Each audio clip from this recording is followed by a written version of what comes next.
Now, on to today's other news, and a Leicestershire drug dealer who helped the Russian state target its opponents in London has been jailed for 17 years. The judge said that in the past, Dylan Earl's crimes would have been described as treason. Earl, who's from Elmsthorpe, is the first person to be sentenced under the new National Security Act. He offered to fight for Russia's Wagner group, but was given missions here instead. Earl organised this arson attack that destroyed 2 warehouses full of supplies for Ukraine. He was caught outside this B&Q store in Hinckley. This is the moment that Earl was arrested by armed police.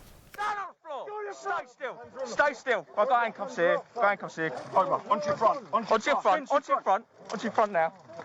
And behind your back. Vehicle clear! Front's clear! Subject secure! Subject secure. Arresting you under Section 27 of the National Security Act 2023, as I have grounds to believe that you are involved in foreign power threat activity, namely you are assisting a foreign intelligence service. Well, Earl was sentenced with 5 accomplices at the Old Bailey this afternoon. Our social affairs correspondent Jeremy Ball was there and joins us now from London. Good evening, Jeremy. What did the judge say? Well, Elise, she spent well over an hour setting out why those crimes committed by Earl and 5 accomplices were so serious. She said it was all about Russia using social media to recruit saboteurs and young men being radicalised to betray their country for easy money.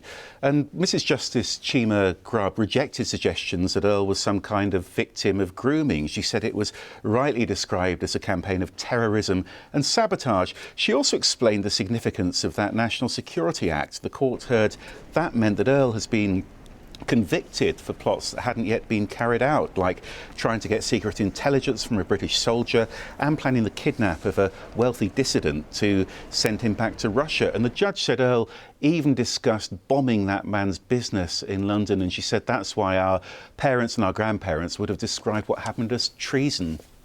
So, Jeremy, what do we know about Dylan Earl? Well, we heard today that he was an established drug dealer in Leicestershire, and the police say that while he was being paid for those Russian missions, he was motivated by ideology too. And interesting this, they say this is becoming the new norm for foreign states to recruit British proxies like this, as they put it, because they say since the Salisbury poisonings, it's been much more difficult for them to send their own agents here. Individuals can, sitting in their bedroom, engaging in drug deals, also have on their screen contact with a Russian state agency from that same bedroom. I think I'd characterise him as somebody working absolutely as an agent of a foreign state to sow unrest and commit crimes in this country. And the fact that he could do that online is just a sort of symbol of the modern world, I'm afraid. So Dylan Earl beginning a 17-year jail sentence tonight. He'll be on licence on top of that for another 6 years. The judge also wants to look at whether some of his money is now in his mum's bank account. Those 5 accomplices also received jail sentences today, ranging between 8 and 12 years.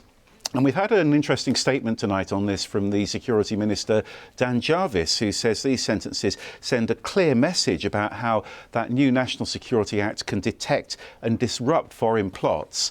And Mr Jarvis said this shows that Russia will not succeed in undermining the UK's support for Ukraine.